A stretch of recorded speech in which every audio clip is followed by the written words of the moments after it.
శ్రీ గురుభ్యో నమః. మాఘపురాణం 2వ రోజు 2వ అధ్యాయం. శుక్లాంబరధరం విష్ణుం శశివర్ణం చతుర్భుజం ప్రసన్నవదనం ధ్యాయేత్ సర్వ విఘ్నోపశాంతయే. ఈ అధ్యాయంలో పరమేశ్వరుడు పార్వతీదేవికి మాఘమాస మహిమను చెబుతాడు. పూర్వమందొకప్పుడు సాంబశివుడు రజతాద్రి యందు సుఖాసీనుడై కూర్చుని ఉండగా భార్య అయిన పార్వతీదేవి భర్తను ఉద్దేశించి, విశ్వాత్మ, సర్వలోకములకు అధిపతివై సకల భూతకోటి యందును దయగలవాడవై ఉండు శంకరా, నీ వలన అనేక పుణ్య విషయములను విని ఉన్నాను. నీ వచనామృతములను గ్రోలిన కొలది ఇంకనూ వినవలెనని కుతూహలము కలుగుతున్నది. కాబట్టి మిక్కిలి పుణ్యమును ఇచ్చునదియు ప్రయాగ మహాత్య సహితము అయినటువంటి మాఘమాస మహత్యాన్ని నాకు సవిస్తరముగా తెలుపుము అని ప్రార్థించెను.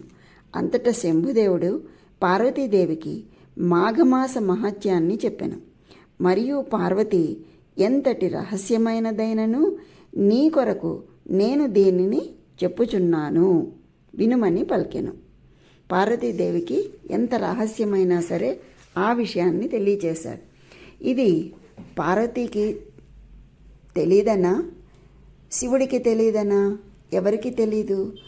ఎందుకు అంటే, ఈ విధంగా ప్రశ్న వేస్తే అది పరమేశ్వరుడు సమాధానం చెప్తే లోకానికి అంతటికీ కూడా అది అందుతుంది. దానివలన లోకమంతా కూడా తరిస్తారు అన్న ఉద్దేశంతో పార్వతీదేవి తన భర్తని అడుగుతూ ఉంటుంది. ఆయన చెబుతూ ఉంటారు, మా జగతపితరౌ వందే పార్వతీ పరమేశ్వరో అన్నారు కదండి. అంటే ఈ లోకానికే తల్లిదండ్రులు వాళ్ళు. అందుకని వాళ్ళిద్దరి సంభాషణ వాళ్ళ కోసం కాదు, వాళ్ళకి తెలియకనా మన కోసం అదంతా. మనం ఏ విధంగా తరించాలి, మనము ఈ సంసారం ఊబిలో నుంచి ఏ విధంగా బయటపడాలి అని పార్వతీదేవి పరమేశ్వరుని అడుగుతూ ఉంటుంది. అడిగినప్పుడు సందర్భానుసారంగా ఆయన జవాబు చెప్తూ ఉంటాడు లోకాన్ని ఉద్ధరించడానికి. అందులో భాగమే ఈ మాఘపురాణం. ఆయన ఏం చెప్తున్నాడు?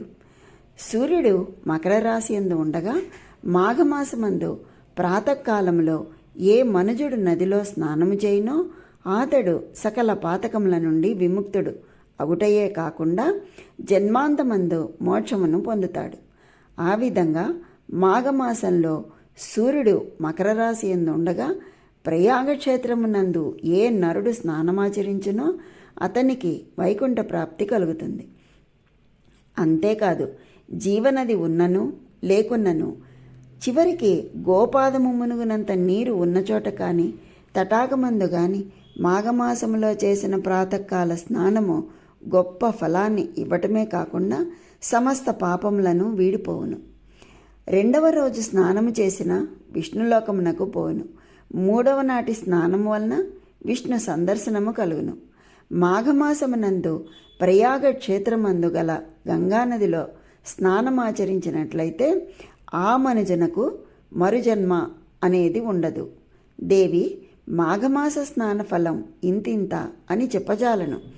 మాఘమాసమునందు భాస్కరుడు మకర రాశి యందు ఉండగా ఏది అందుబాటులో ఉన్నా, అంటే నది కానీ చెరువు కానీ నుయ్యి కానీ కాలువ కానీ లేదా గోపాదము మునుగునంత నీరు ఉన్న చోట కానీ ప్రాతకాలమున స్నానం ఆచరించి సూర్యభగవానునకు నమస్కరించి తనకు తోచిన దాన ధర్మాలు చేసి శివాలయమున గాని విష్ణాలయమున గాని దీపం వెలిగించి భక్తి శ్రద్ధలతో అర్చన చేసినట్లయితే మానవునకు వచ్చు పుణ్యఫలము ఇంతింత అని చెప్పడానికి అలవి కానిది అని చెబుతూ, ఏ మానవుడైనను తన శరీరంలో శక్తి లేక చివరికి భావియందైనను స్నానమాచరించి శ్రీహరి దర్శనం చేసినచో అతడు ఎట్టి కష్టములు అనుభవిస్తూ ఉన్నప్పటికీ ఆ కష్టములు మేఘముల వలె విడిపోయి విముక్తుడవుతాడు.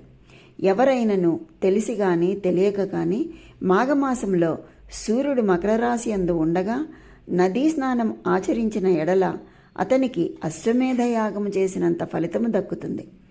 అంతేకాకుండా మాఘమాసం అంతా ప్రాతకాలమున నదిలో స్నానము చేసి శ్రీమన్నారాయణ్ణి పూజించి సాయంకాల సమయంలో మాఘపురాణం చదివి విష్ణు మందిరమున గాని శివాలయమున గాని దీపం వెలిగించి ప్రసాదము సేవించినట్లయితే అతనికి తప్పక విష్ణులోక ప్రాప్తి కలగటమే కాకుండా పునర్జన్మ ఎన్నటికీ కలగదు. ఈ విధంగా ఒక్క పురుషులే కాకుండా స్త్రీలు కూడా ఆచరించవచ్చును. మానవుడు జన్మమెత్తిన తరువాత మరలా ఘోరపాపములు చేసి మరణానంతరమున రౌరవాది నరక బాధలు అనుభవించుట కంటే తాను బతికున్నంత కాలము మాఘమాసమందు నదీ స్నానము చేసి దాన ధర్మాది పుణ్యములను ఆచరించి వైకుంఠ ప్రాప్తి నొందుట శ్రేయస్కరము కదా. ఇదే మానవుడు మోక్షం పొందుటకు మార్గము. ఓ పార్వతి, ఏ మానవుడు మాఘమాసమును తృణీకరించునో అట్టివాడు అనుభవించు నరక బాధల గురించి వివరించదను, సావధానముగా ఆలకింపుము. నేను చేసిన విధముగా ఏ మనుజుడు అంటే నేను తెలియచెప్పిన విధంగా ఏ మానవుడు మాఘమాసమందు ప్రాతకాలమున నదీ స్నానము గాని జపము గాని విష్ణు పూజ గాని యథాశక్తి దానాది పుణ్యకర్మములు గాని చేయడో అట్టివాడు మరణానంతరమున సమస్త నరక బాధలను అనుభవించుచు కుంభీనసమను నరకమున పడద్రోయబడును, అగ్నిలో కాల్చబడును, రంపముల చేత ఖడ్గముల చేత నరకబడును, సలసలా కాగు తైలములో పడవేయబడును, భయంకరులగు యమకింకరులచే పీడించబడును. ఏ స్త్రీ వేకువజామున లేచి కాలకృత్యములను తీర్చుకొని నదికి పోయి స్నానము చేసి సూర్య నమస్కారము విష్ణు పూజ చేసి తన భర్త పాదములకు నమస్కరించి అత్తమామల సేవలు చేయునో అట్టి ఉత్తమ స్త్రీ 5వ తనముతో వర్ధిల్లి ఇహమందు పరమందున సర్వ సౌఖ్యములు అనుభవించును. ఇది ముమ్మాటికి నిజము. మాఘమాసమందు ఏ స్త్రీ ఆ విధంగా చేయదో అట్టి స్త్రీ ముఖము చూచినంతనే సకల దోషములు కలుగుటయే కాక ఆమె పంది కుక్క జన్మలను ఎత్తి హీనస్థితిని పొందును. మాఘమాసమునకు వయోపరిమితి లేదు. బాలుడైనను యువకుడైనను వృద్ధుడైనను స్త్రీ అయినను బాలిక అయినను జవ్వని అయినను ఈ కులము వారైనను అంటే ఏ కులము వారైనా ఏ వర్ణము వారైనా కూడా మాఘస్నానం ఆచరించవచ్చును. ఈ మాసమంతయు కడునిష్టతో ఉండినట్లయితే 1,000,000 యజ్ఞములు చేసినంత పుణ్యం కలుగుతుంది. ఇది అందరికీ శ్రేయోదాయకమైనది. ఈ విధంగా చెప్పడం అనేది మనుషుల్ని భయపెట్టడానికి కాదు. ఎందుకంటే కొన్ని మనం పిల్లలు చూడండి, ఏదైనా మాట వినకపోతే కొంచెం గట్టిగా మందలించి చెబుతాము లేదా కొట్టి చెప్తాము. అప్పుడు ఆ పిల్లవాడు దారిలోకి వస్తాడు. అదేవిధంగా మనకందరికీ తల్లిదండ్రులైనటువంటి ఆ పార్వతీ పరమేశ్వరులు ఇంత కఠినంగా చెప్తే కానీ వాళ్ళు కనీసం పురాణ శ్రవణం అన్నా చెయ్యరు. ఆ విధంగా ఏ ఒక్కటి చేసినా వాళ్ళని మోక్షం వైపుకి తీసుకువెళ్ళొచ్చు అన్న ఉద్దేశంతో పార్వతికి పరమేశ్వరుడు చెప్పినటువంటి విధి విధానం ఇది. అంతేకాని వాళ్ళని భయపెట్టాలనో బాధ పెట్టాలనో కాదు. ఇది అందులోని ఆంతర్యాన్ని మనం అర్థం చేసుకోవాలి. అంటే పంది కుక్క జన్మలనెత్తి హీనస్థితిని పొందుతారు అని అంటే భయపడిపోవడానికి కాదు. అంత కఠినంగా చెప్పిన వాటిలో కనీసం జపమో తపమో స్నానమో పురాణ శ్రవణమో ఏదో ఒకటైనా చేస్తారు. వీళ్ళు మన పిల్లలు వీళ్ళు ఏదో ఒకటి చేస్తారు. ఏ ఒక్కటి చేసినా మనం వాళ్ళని అనుగ్రహించవచ్చు అన్న దయామయుడు పరమేశ్వరుడు.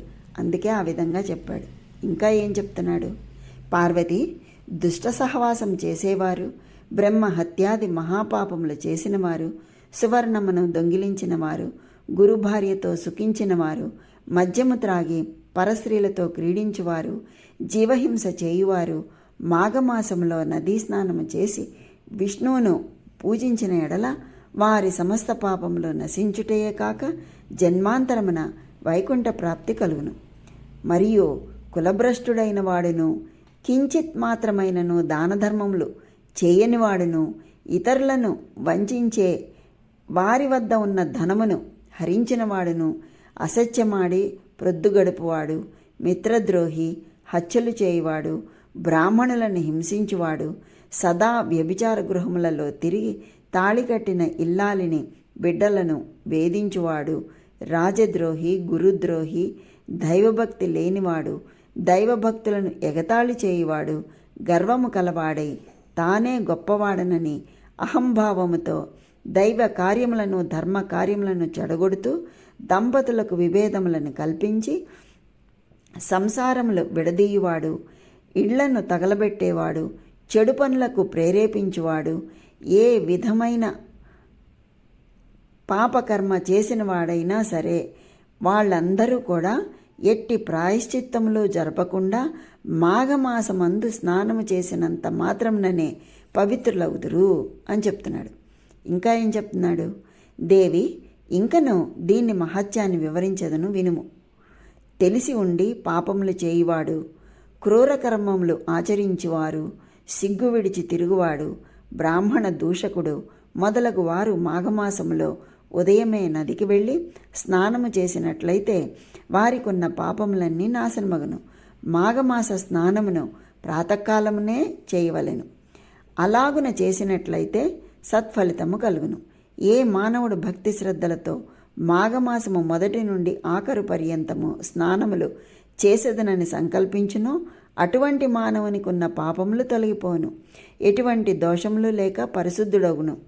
అతడు పరమపదము చేరుటకు అర్హుడగును.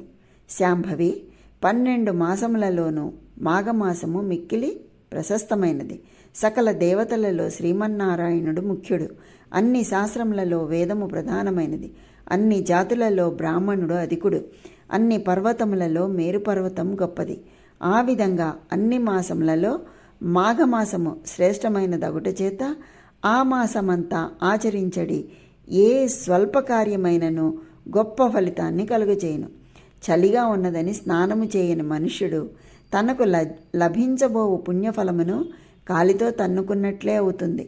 వృద్ధులు, జబ్బుగా ఉన్నవారు చలిలో చన్నీళ్లలో స్నానము చేయలేరు కనుక అటువంటి వారికి ఎండుకట్టెలు తెచ్చి అగ్గి రాజివేసి వారిని చలి కాగనిచ్చి తర్వాత స్నానము చేయించిన ఎడల ఆ స్నాన ఫలమును పొందగలరు. చలికాగిన వారు స్నానము చేసి శ్రీవారిని దర్శించిన పిదప అగ్నిదేవునికి, సూర్యభగవానునికి నమస్కరించి నైవేద్యం పెట్టాలి. మాఘమాసంలో శుచి అయిన ఒక బీద బ్రాహ్మణునికి వస్త్రదానము చేసినట్లయితే శుభఫలితము కలుగుతుంది. ఈ విధంగా ఆచరించడి వారిని చూసి ఏ మానవుడైనా అపహాస్యము చేసినా లేక అడ్డు తగిలినా మహాపాపములు సంప్రాప్తించును. మాఘమాసము ప్రారంభం కాగానే వృద్ధులకు తండ్రిని, తల్లిని, భార్యను లేక కుటుంబ సభ్యుల అందరినీ మాఘమాస స్నానం ఆచరించే విధంగా ఏ మానవుడు చేయునో అతనికి మాఘమాస ఫలితము తప్పక కలుగుతుంది. ఈ విధంగానే బ్రాహ్మణునికి కానీ, వైశ్యునికి కానీ, క్షత్రియునికి కానీ, శూద్రునికి కానీ మాఘమాస స్నానమును చేయమని చెప్పినడల వారు పుణ్యలోకమునకు పోవుటకు ఏ అడ్డంకులు ఉండవు.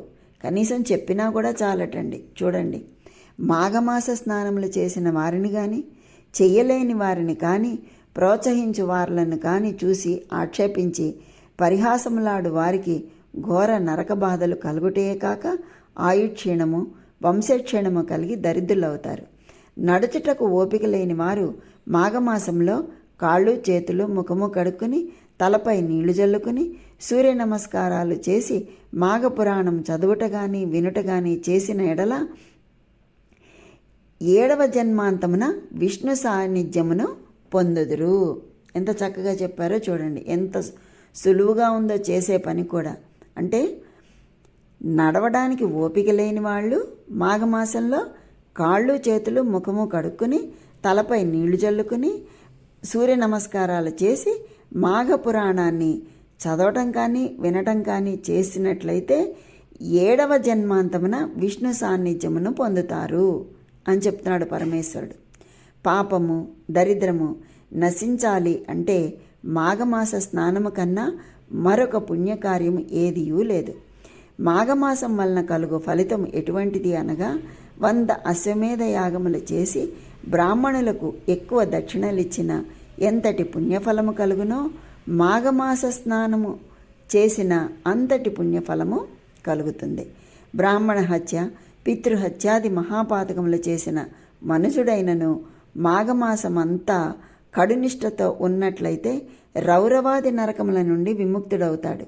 కనుక ఓ పార్వతి, మాఘమాస స్నానము వలన ఎట్టి ఫలితము కలిగినో వివరించితిని కనుక నే చెప్పిన రీతిని ఆచరించుట అందరికీ శుభప్రదము అని చెప్పి తెలియచేశాడు ఆ పరమేశ్వరుడు. ఇది స్కాంద పురాణాంతర్గతమైన మాఘపురాణంలోని 2వ అధ్యాయం సంపూర్ణం. ఆ పరమేశ్వరుని యొక్క కరుణా కటాక్ష వీక్షణాలు, అలాగే ఆ శ్రీ మహావిష్ణువు యొక్క కరుణా కటాక్ష వీక్షణాలు అందరిపైన ఉండి ఆయన అనుగ్రహం, ఆ శివకేశవుల యొక్క అనుగ్రహం అందరికీ కలగాలని కోరుకుంటూ స్వస్తి.